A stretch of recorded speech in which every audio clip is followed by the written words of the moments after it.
Hey everybody, my name is Danielle and this is Chatter Out Loud. Thank you so much for joining me. Your presence is very much appreciated. So welcome or welcome back. I wanted to share an update on Big Brother Season 24, BB24. So if you're interested, keep listening.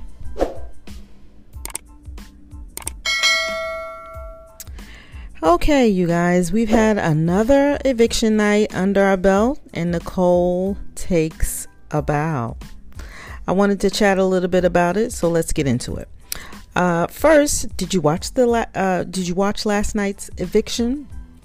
As a BB fan, were you satisfied with how it went down? For me, I watched live feeds and it was not a blindside for Nicole at all in terms of, her being evicted. At least it wasn't a blindside at the live eviction. Nicole knew she was leaving the night before, and by the end she was unhinged. She was running around those live feeds telling people, I'm going home tomorrow, and if you don't want me to go home, then if you want to keep playing with Taylor, then go right ahead. I'm going home tomorrow. I mean, she was really upset, you can see. And a lot of players get upset when they realize that their game has come to an end. And she was unhinged, both she and Daniel, to be honest. One of her last ditch efforts to damage Monty's game was to plant a seed with Michael that Monty, Jasmine, and Taylor were connected because they had an association with one another through the Alpha fraternity. Apparently Jasmine's husband is an Alpha and Monty is an Alpha, and she told Michael this, and it included that Taylor was in the sister sorority to the Alpha. I only caught Nicole telling this to Michael, so I witnessed how she tried to sabotage there. I didn't see where we learned that, Jasmine's husband is an Alpha and Monty's an Alpha. Like, I didn't see that part, but I did see Nicole planting this seed with Michael. But come to find out, it wasn't true, at least not all of it. But what's more important for me to say here, in my opinion, I can respect the house guests knowing that their game is coming to an end and they're going out, and I can respect them trying to throw a monkey wrench in someone else's game and to sabotage someone else's game, right? I get that. That's still part of playing Big Brother. But the fact that Michael appears to have believed Nicole, right? Nicole had no agency in this game. He's in the Leftovers Alliance and they plan to get her out. I just was confused as why he would believe anything she says, right? But we'll see how that seed Nicole planted will impact Michael's long-term game. I also had a thought to myself, wow, look at Nicole playing to the fear of black people potentially coming together to win.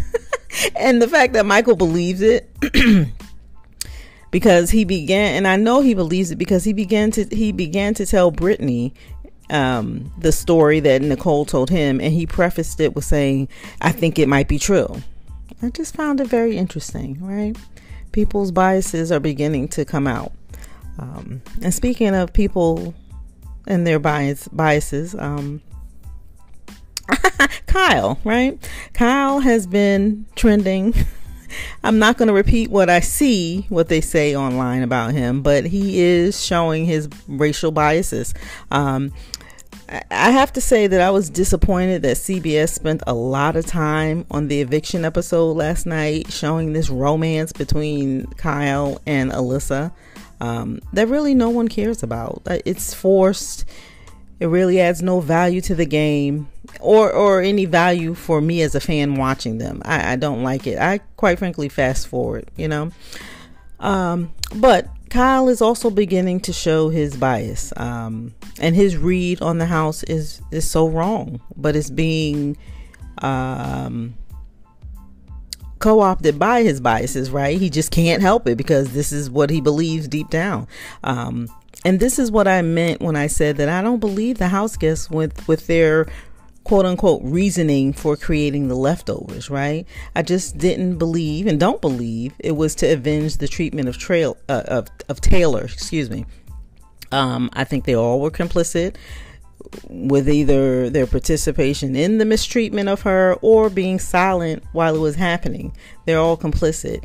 And when they created the leftovers, I just didn't buy into that. Oh, they all have come to avenge her and they saw this mistreatment and it was not, it was unjust and they're coming to save the, I don't believe it. I still don't believe it.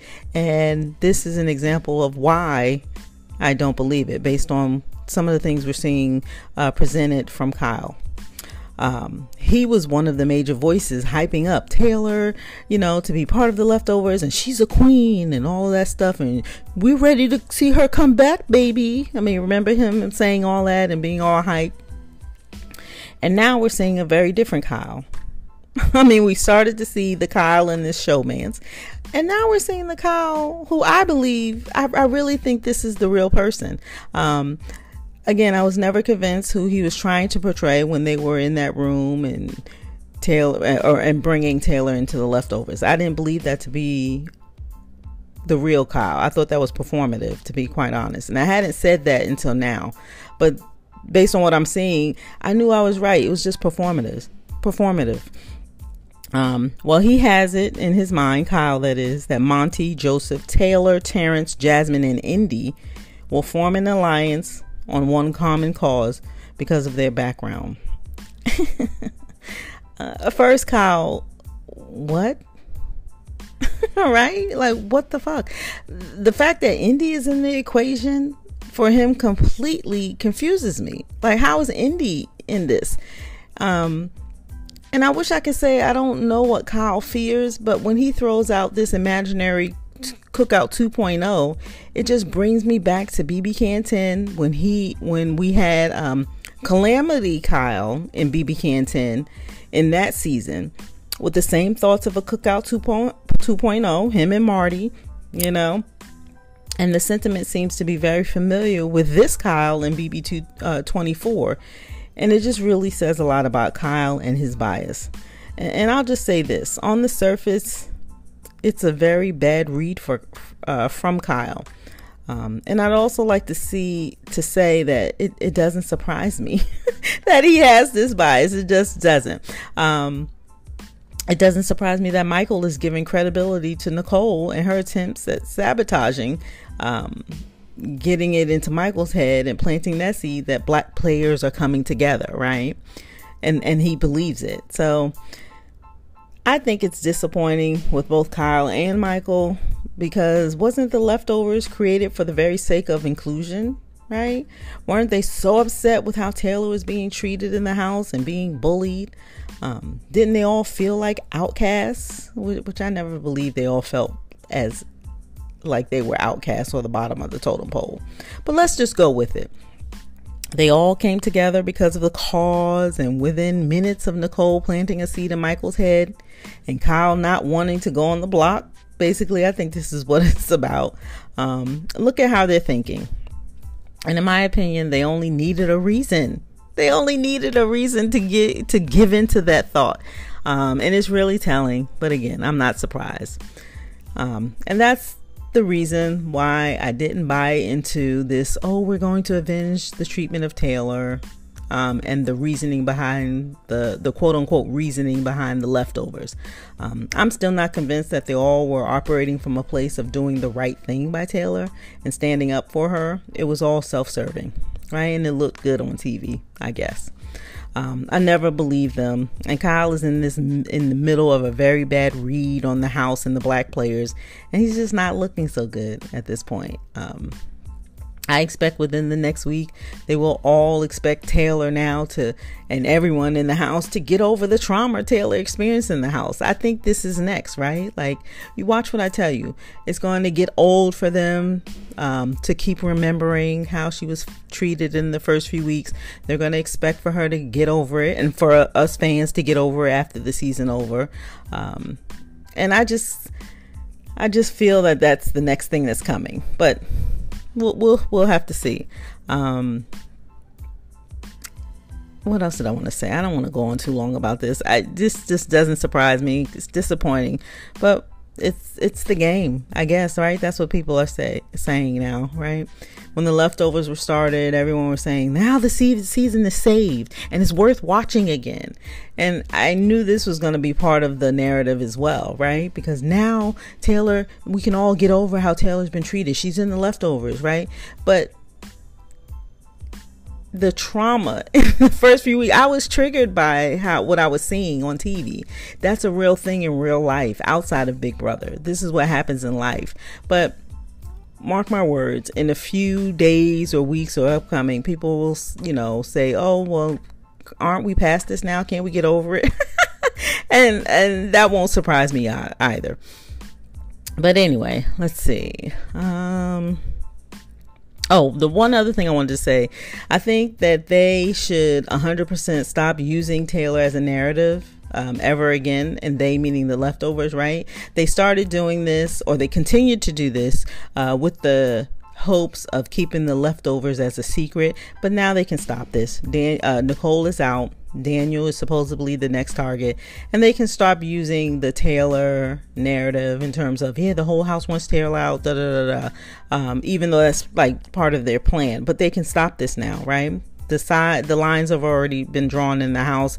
Everyone knows who's on which side. It's no longer necessary to use this narrative, and I just want them to stop doing that. All right. The other thing I wanted to say was, I'm done with that. So Michael and Kyle have seeds have been planted in their head where we're seeing some of their biases show, and we'll see how that impacts the game. All right. I wanted to also point out that while we didn't see this on the live, we only heard Alyssa mention that Daniel yelled at her.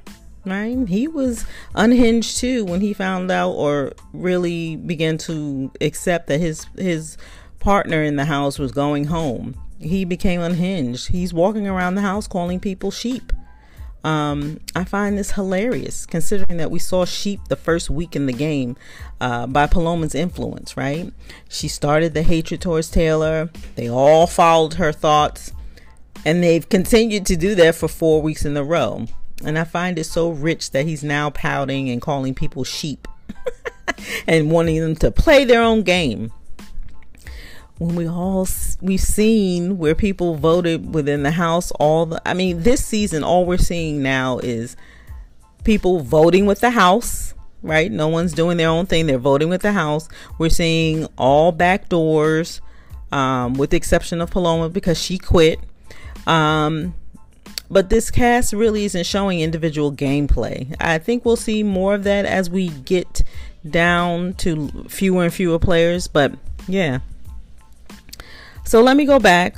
We saw Nicole evicted, and if you didn't know, when Taylor's quote, her quote that she used when she first started her speech, that's from Rihanna's song "Take a Bow," and I encourage you to look up the lyrics to that song. It'll add more meaning. I thought Taylor's speech was not bad at all. I found it uncomfortable of how Nicole faked that smile through it.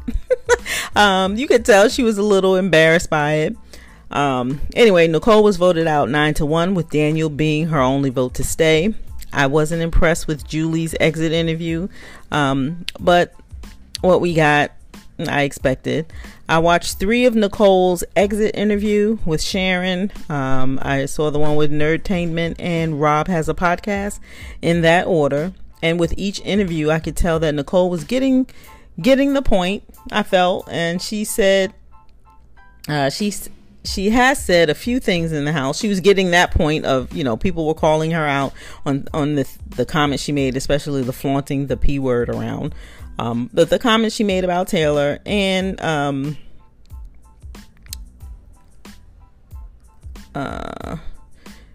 think she was getting the point, I believe, but more so on how it made her, that worry on how it's making them look, right? But it appears that she has interest to see exactly what was said, how things went down. And I think she will make amends with Taylor. We'll see. I hope that to be true, but we'll see. I personally think they owe her both a public and a private apology, but we'll see what happens. And personally, you know, if Taylor can forgive any and all of the house guests who truly are sorry for how they treated her in the house, so can I, right? I didn't live this experience. I lived my own version of some of the trauma that Taylor experienced. But if she can forgive them for how she was treated in the house, who am I to hold on to it, right? I know I just was triggered on what I saw, and that's why I have to limit how much I watch these people on the live feeds and the Big Brother seasons in totality, right? It's crazy. But it appears that out of all the house guests that have left the house, Nicole appears to be the only one willing to make correction. But we'll see, right? And maybe that has to do with because she's 41. Who knows? I don't know. I don't have high expectations, and that applies to all of them in the house. Sad but true. But we'll have to see, right? And sometimes I don't even follow. Like, I was interested in seeing Nicole's exit interviews because I just was interested in hearing her. The ones before, I didn't care, and quite frankly, I don't even care after the fact. I don't follow them. Excuse me, after they leave the house, really. But I was just interested just to see Nicole's thoughts. So Nicole is out. When the live feeds returned, we saw Michael with the HOH key around his neck, and he is the new HOH. We'll see who Michael nominates, and from what's supposed to happen, Daniel is the target. That's what I thought. But from what I heard when Michael and Brittany started to chat about plans this week, Monty, Joseph, and Terrence are going up with Daniel as the backdoor option. And if the leftovers are still intact and still, you know, a group, or is it still a thing by all members of the leftovers, you'd expect that Terrence would be the one going home if they were to remain on the block, right? So if they can't get Daniel, Terrence, they're going to put up Monty, Joseph, and Terrence would be the one that goes home. However, if that were the case, in terms of Terrence, Joseph, and Monty being on the block, I think Monty's game is in jeopardy. I thought that Jasmine and Turner, in my opinion, or my assessment, I think they should put up Jasmine and Turner. And if the veto is won by them, and take them down, and then put Daniel and Kyle up, and then vote out Daniel. But I just don't feel that this will happen. I don't know. I just feel like Michael and Kyle, their thoughts are taking over. You know, their biases are taking over. So we may see something else. Who knows? Kyle, apparently he fought hard to win HOH, right? Which is tricky, right? Because the plan was to get rid of Daniel. So why is Kyle fighting so hard to win HOH? We'll see, you guys. All right, so Michael is HOH. Prior to people's biases taking over, Daniel was the target. Honestly, I don't have faith nor believe that this is still necessarily true, but we'll see. As it stands, I really still only like, and I'm rooting for Taylor. She's still in the game, so I'm still watching. I hope she wins the next HOH. I am a little worried for how the rest of the game goes. I hope, I don't know. I just don't like what I'm seeing. That's all. And what I'm from Kyle, I don't like what I'm think I'm hearing from Michael. It's just annoying. I'm still in favor of the leftovers continuing their momentum in the game, but this has shifted a little bit, considering that Kyle is convinced that there is a 2.0 with the black players plus Indy. I don't know. Will we have a Calamity Kyle in BB24? Calamity Kyle in BB Can 10 was a mess. But he made a mess, and then he went the next week. So maybe we'll see this for Kyle in BB24. He's starting to say things that are unacceptable. But we'll see. Taylor's still in the game. I hope they stop with using her as the narrative to target on both sides of the house. It's old. It's no longer necessary for the leftovers to continue to use that narrative. The house is split. And the hate Taylor narrative is no longer needed. It's unnecessary now. Now, I'm not saying that she can't legit be someone's target and get her out of the house. That is not what I'm saying at all. She's in the game. It's fair game for her to be voted out of the house. What I'm saying is that the leftovers no longer need this Taylor hate train as a narrative to try to fool the other side of the house. It's unnecessary now. Lines have been drawn. People know which side of the house each other are on. So just people play the game. We'll see who the next nominees are, and we'll watch to see how everything unfolds. My memory is long. I still feel the same about this cast. I just don't like them, with the exception of Taylor. And that's who I'm rooting for, and who will have my favorite player, or America's favorite house guest. I think that's what they call it now. But whatever they call it, she'll have my vote there. You have to leave me a comment and let me know your thoughts. All right, and that's all I have. I'd love for you to like, share, follow, and subscribe, all of which will help my channel grow. So thank you. And thank you to all of you that viewed and left a comment on my last video. I worked hard to respond to all of you. I don't think I've ever had that many comments before. I was so excited to see that. I really do like to see different points of view on the Big Brother game, and it's just exciting to be a part of the BB fandom. I get kind of disappointed when I see biases like this happen, like from what we were seeing in Kyle. That gets me down. I didn't like how Taylor was treated. That was traumatic for me. I'm not even in the house, but I don't like that, and that's why I don't like this cast. But I enjoy being a part of the BB fandom. I do like the Big Brother game. I want to continue to support Big Brother and watch the game. It just gets harder and harder. They keep casting the same people, but we'll see. Anyway, thank you all who have commented and viewed my last video. I think I had a couple of other videos. They got more views, but this was my last video was the most I've ever gotten in terms of comments. So thank you. I appreciate that. You all taking the time to listen and comment. It's very much appreciated. All right. My name is Danielle, and you're listening to my podcast, Chatter Out Loud. Thank you so much for joining me. And as always, I appreciate your support. And that's all I have. Thanks again for listening, and I'll talk to you next time.